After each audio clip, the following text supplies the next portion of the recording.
Good evening, students. Today we will continue our lesson, but on YouTube, no problem. We had completed that first part of our lesson, organs of the government.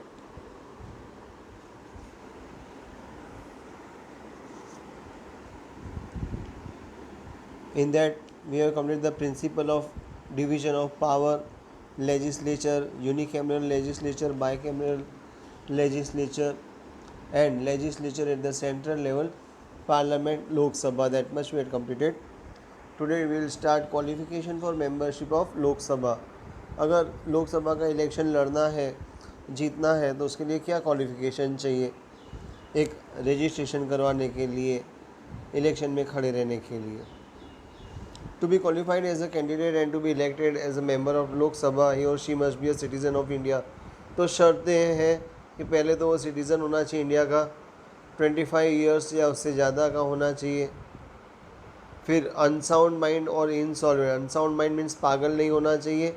Insolvent का मतलब देवादार, यानी कि नादार बोलते हैं हम लोग, जो पैसे नहीं चुका पाता है लोगों के पैसे लेने के बाद, सामान लेने के बाद या पैसे लेकर, नादार। He she should not be an employ of central और द स्टेट गवर्नमेंट। सेंट्रल या स्टेट गवर्नमेंट का एम्प्लॉय नहीं हो सकता है। Must not be a proven criminal. सज़ा पा चुका क्रिमिनल, गुनहगार नहीं होना चाहिए। There should be a period of 6 months between 2 sittings of the parliament. अब पार्लियामेंट की बात है कि 2 सिटिंग के बीच में 6 महीने का अंतर होना चाहिए। President can dissolve the Lok Sabha on the council of the prime minister. Prime minister की काउंसिलिंग यानी कि एडवाइस पर प्रेसिडेंट लोकसभा को डिसॉल्व कर सकता है। Member of any house of the parliament can attend the proceeding of that house and can vote in the same house. Rajya Sabha का लोकसभा जो भी मेंबर है वो अपने अपने हाउस में जा सकता है, राज्यसभा का राज्यसभा में और लोकसभा का लोकसभा में, और वोटिंग वगैरह कर सकता है। But a member of the cabinet ministry can not attend the proceedings of both the houses of the parliament. लेकिन कैबिनेट मिनिस्टर का कोई भी जो होता है, हाउसेस दोनों पार्लियामेंट के दो हाउस है, उन दोनों को अटेंड नहीं कर सकता है। इवन कैन अटेंड मीन्स कर सकता है, चाहे वो both the parliament, even if is not a member of the Lok Sabha. Lok Sabha का मेंबर नहीं होने के बावजूद कैबिनेट मिनिस्ट्री का कोई भी मेंबर वहाँ पर आ सकता है। But he is not the member of the upper house, then she can vote in that house only. पर अगर राज्यसभा का मेंबर नहीं है तो सिर्फ उसी हाउस में वो वोटिंग कर सकता है, दूसरे में नहीं। यानी कि मेंबर होना ज़रूरी है वोटिंग के लिए। State of Gujarat has representation of 26 members in the Lok Sabha. Gujarat के 26 मेंबर है लोकसभा के इंडिया के लेवल पे। टर्म ऑफ लोकसभा 5 ईयर्स होता है, सबको मालूम ही है। President can dissolve it before that it needed. President उसको डिसॉल्व कर सकता है, बर्खास्त कर सकता है अगर ज़रूरत महसूस होती है। In case of national emergency the term of Lok Sabha can be extended for 1 more year. Emergency जैसा कोई सिचुएशन, आपातकाल जैसा कुछ होता है, 1 साल तक उसको लोकसभा को टर्म यानी कि 5 की जगह 6 साल कर सकते हैं इमरजेंसी के केस में। If the president dissolve the parliament it can not be challenge in court. President अगर लोकसभा को डिसॉल्व करते हैं तो उनको कोर्ट में चैलेंज कर सकते नहीं है। कोरम यानी कि मीटिंग के लिए होता है ये वर्ड, मीटिंग की डिटेल्स होती है। Is the number of members present in the house of the parliament. Quorum का मतलब पार्लियामेंट में कितने जने प्रेजेंट रहे, attendance. It is the number of members present and working in the house out of the total number of members of that house. और ये जो number है वो कितने जन, टोटल में से कितने जन वहाँ पर आए और काम करते हैं। जैसे 545 मेंबर्स है लेकिन वहाँ पर आए सिर्फ 150 जने, तो कोरम हम लोग बोल सकते हैं 150 जने का हुआ। The minimum quorum Lok Sabha should be 1/10 out of 545 members, that is 55 should be present. अगर कोरम करना है यानी कि मीटिंग होनी चाहिए लोकसभा के मेंबर्स की, तो 10% टोटल नंबर के, यानी कि 545 मेंबर्स हैं तो 55 मेंबर्स कम से कम हो तो ही वो कोरम होता है, वैलिड होता है। और राज्यसभा के लिए 1/10 है, यानी कि 250 मेंबर्स में से 25 शुड बी प्रेजेंट। अब Rajya Sabha, it is the upper house in the parliament. It is a representative house of all the states and union territories of India. इसमें भारत के सभी राज्य, यूनियन टेरिटरीज वगैरह सब इसमें अंदर आ जाता है। राज्यसभा में सभी अपने अपने स्टेट्स और यूनियन टेरिटरीज को रिप्रेजेंट करते हैं। और राज्यसभा में टोटल 250 मेंबर्स होते हैं और वो इनडायरेक्टली इलेक्ट होते हैं by the members of the legislative assembly of the state. Vidhan Sabha में एमएलएस जो होते हैं वो उनको इलेक्ट करते हैं indirectly. And the union through a method of equivalent representation, यानी कि इक्वल रिप्रेजेंटेशन के द्वारा। In all 238 members of the Rajya Sabha are elected. 238 का वोटिंग से इलेक्शन होता है। Rest 12 members are nominated by the president of India. बाकी के 12 हैं उनको इंडिया के प्रेसिडेंट नॉमिनेट करते हैं। नॉमिनेट मीन्स वो नाम देते, प्रपोज करते हैं, इलेक्शन नहीं होता है उनका। This nominated members should be having special knowledge और प्रैक्टिकल एक्सपीरियंस। ये खास लोग होने चाहिए, खास उनका ज्ञान, कुछ practical experience with respect to कौन सी फील्ड में, तो literature, science, arts, culture, sports and social service. इनमें उनका कुछ ना कुछ योगदान होना चाहिए, खास ऐसा वो होना चाहिए। No person can be member of both the houses simultaneously. एक साथ दोनों हाउसेज का मेंबर कोई भी नहीं हो सकता है। अब जैसे लोकसभा के मेंबर्स के लिए क्वालिफिकेशन थी, वैसे राज्यसभा के लिए है। To be qualified as a candidate to be elected citizen of India, उसमें भी चाहिए। एज है 30 ईयर्स या उससे ज़्यादा। फिर अनसाउंड माइंड, इंसॉल्वेंट और क्रिमिनल नहीं होना चाहिए। गवर्नमेंट एम्प्लॉय नहीं होना चाहिए। कोई सैलरी लेने वाला या holding any profit office of profit नहीं होना चाहिए, यानी कि वेलफेयर वाला कोई होना चाहिए। अब गुजरात राज्य के ऐसे 11 सीट्स है राज्यसभा में। राज्यसभा एक परमानेंट हाउस है, उसको डिसॉल्व नहीं किया जा सकता है। और इसमें इलेक्शन में 1/3 मेंबर्स उसके हर 2 साल में रिटायर होते हैं और उतने ही वापस से इलेक्ट भी होते हैं। राज्यसभा के सद मेंबर का टेन्योर ड्यूरेशन होता है 6 years. However members are eligible for re election and re nomination. हाँ, एक बार जो राज्यसभा का मेंबर बन चुका है वापस से इलेक्शन लड़ सकता है और अपना नाम दाखिल इलेक्शन के लिए कर सकता है।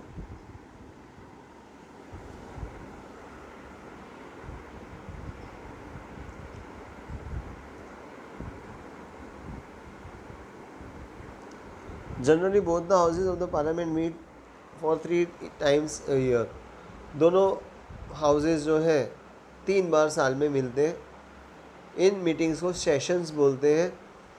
और budget session, that is the budget session, monsoon session and winter session, अलग अलग सेशन से, यानी कि मीटिंग्स है, उनके अलग अलग नाम है, budget, monsoon and winter.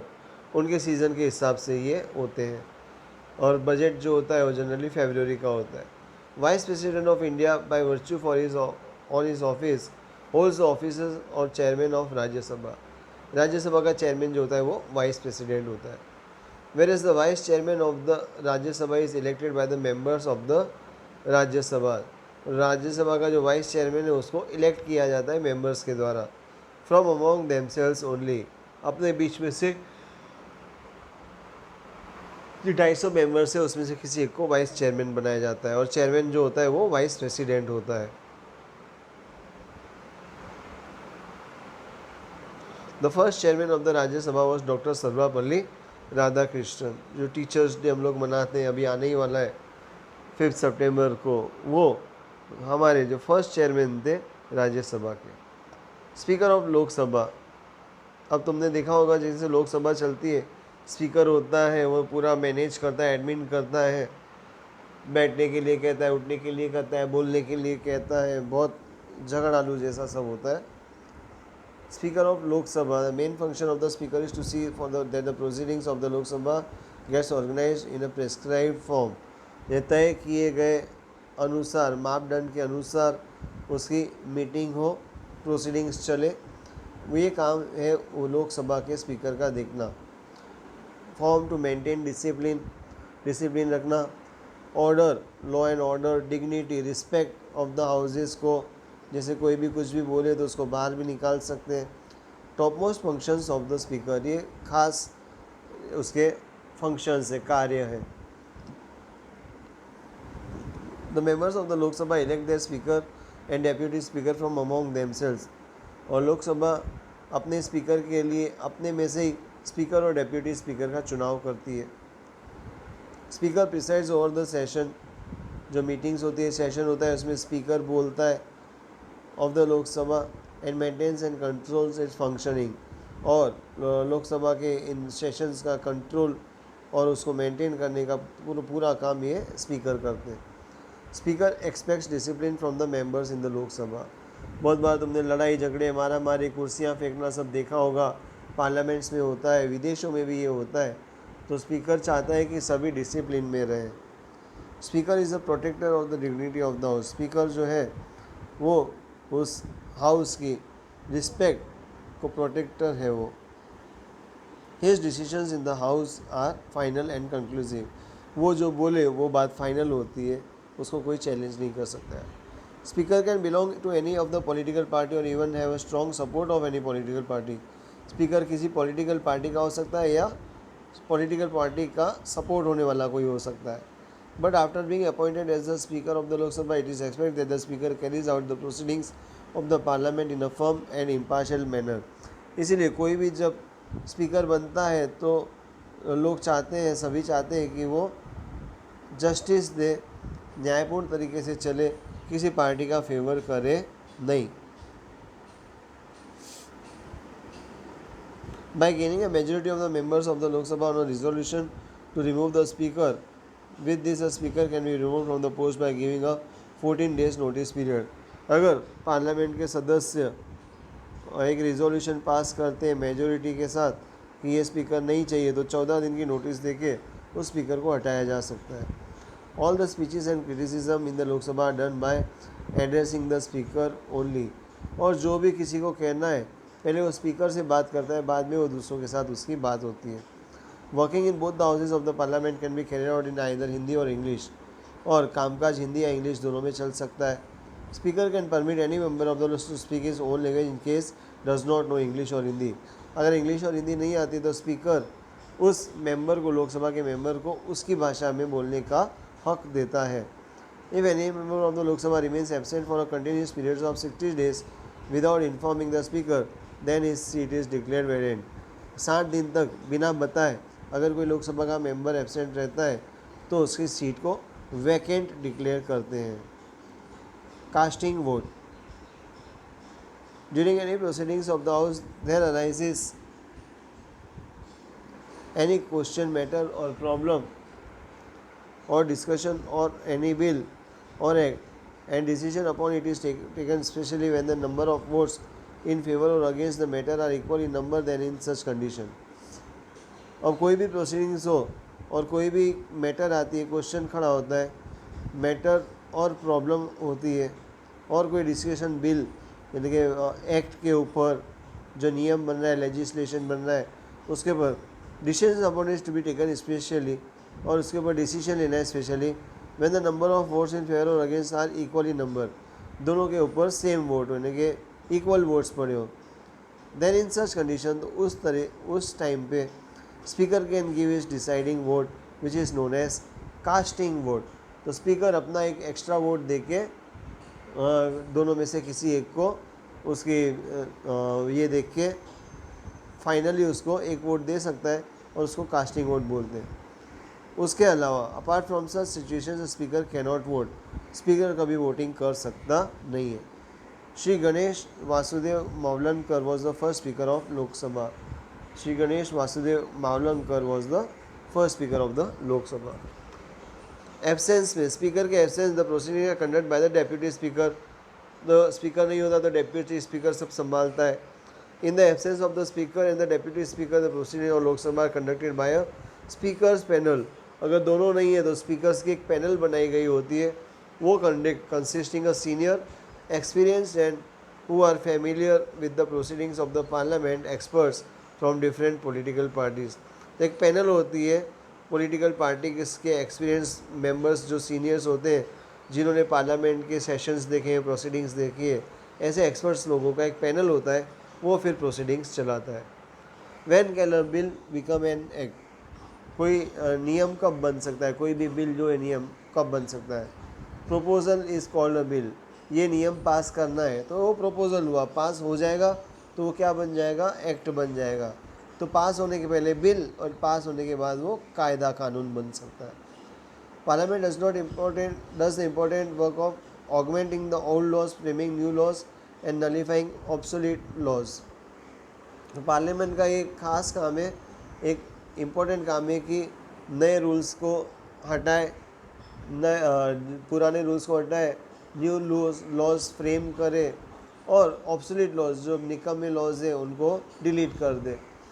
Any of the bills, either ordinary bill, money bill और bill to be amend constitution, कोई भी बिल हो, सामान्य बिल, मनी बिल हो या कॉन्स्टिट्यूशन बदलने के लिए कोई कार्यवाही करनी हो, can become an act by passing through the following process.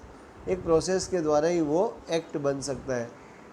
अब कोई भी बिल आइदर हाउस यानी ऑफ पार्लियामेंट, राज्यसभा लोकसभा में पेश किया जा सकता है और एक मिनिस्टर के द्वारा और पार्लियामेंट के मेंबर के द्वारा वो पेश किया जा सकता है. If any dispute arises between the two houses, दोनों हाउस के बीच में कोई डिस्प्यूट हो regarding any bill, the president can call a joint sitting of both the houses of the parliament. तो पार्लियामेंट के और राज्यसभा लोकसभा दोनों को साथ में बुलाते हैं president. Proceeding of both the houses of parliament and joint sitting is chaired by the speaker, और इसका चेयरमैन होता है speaker. Where in the bill can be pass by majority, और बिल को मेजोरिटी से पास करना पड़ता है. Then the bill becomes an act, it is passed by majority of the members of both the houses. दोनों houses के majority से अगर वो पास होता है तो फिर वो बिल एक्ट बन जाता है. Procedure of an act from bill, ordinary bill, non financial. 9 non financial है कि ऑर्डिनरी बिल का procedure. Procedure of presenting a bill in the house of the parliament by minister is called first reading of the bill. जब वो पहली बार पेश होता है minister के द्वारा, उसको first reading of the bill बोलते हैं. Where in the title, objectives and the reasons of the bill are described, जिसमें उसका टाइटल, उसके हेतु, पर्पस और उसके कारण क्यों ये बनाया जाना चाहिए वो डिस्क्राइब किया जाता है. Before presenting any bill in the state legislative assembly, और असेंबली में पेश करने से पहले recommendations of the chairman of the house and chairman जो होता है हाउस के, उसके recommend. And before presenting any bill in the centre, और सेंटर में पेश करने से पहले recommendation of the president is required. तो सेंटर में पेश करने के लिए प्रेसिडेंट की मंजूरी चाहिए. If the first reading of bill the general information of the bill is discussed upon, पहली रीडिंग में अगर बिल की जनरल इन्फॉर्मेशन डिस्कस होती है, objections must be with reasons and voting is done if necessary. और objections अगर आते हैं तो कोई कारण होना चाहिए, फालतू ऐसे कोई ऑब्जेक्ट नहीं कर सकते, और ज़रूर लगे तो वोटिंग करवानी चाहिए. Section wise discussion is done for every point. Her point का सेक्शन वाइज डिस्कशन होता है, उसके ऑब्जेक्टिव्स, उसके रिपरकशंस मीन्स बाद में उसके इफेक्ट्स आर एग्जामिन, उसका ऑब्जर्वेशन किया जाता है. Amendments are done on the basis of public groups, association, institutions और opinion of the opposition party. Voting is carried out on that. अगर बदलाव करना ज़रूरी है कोई पब्लिक के द्वारा या ग्रुप्स के द्वारा, एसोसिएशन के द्वारा या इंस्टीट्यूशंस के द्वारा, ओपोजिशन पार्टी के द्वारा कुछ विरोध किया गया है तो चेंजेस करवा सकते हैं. Voting is carried out on that, उसके लिए वोटिंग की जाती है. Sometimes due to work load of the house a bill cannot be discuss in detail. कभी कभी काम ज़्यादा होने से बिल का डिटेल से डिस्कशन नहीं होता है. Therefore, it is handed over to a committee comprising of subject experts and members having special knowledge to examine the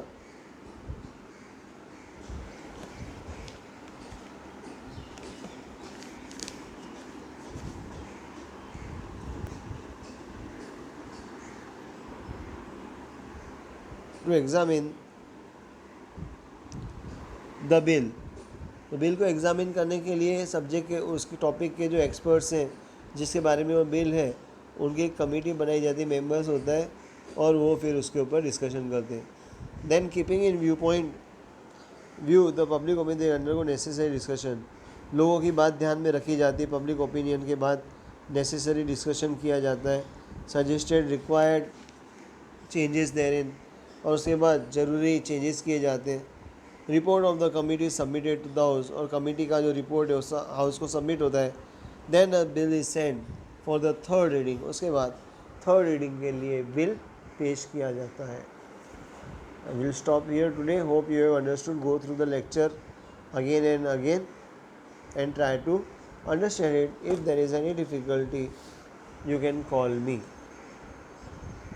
Bye for today. Take care.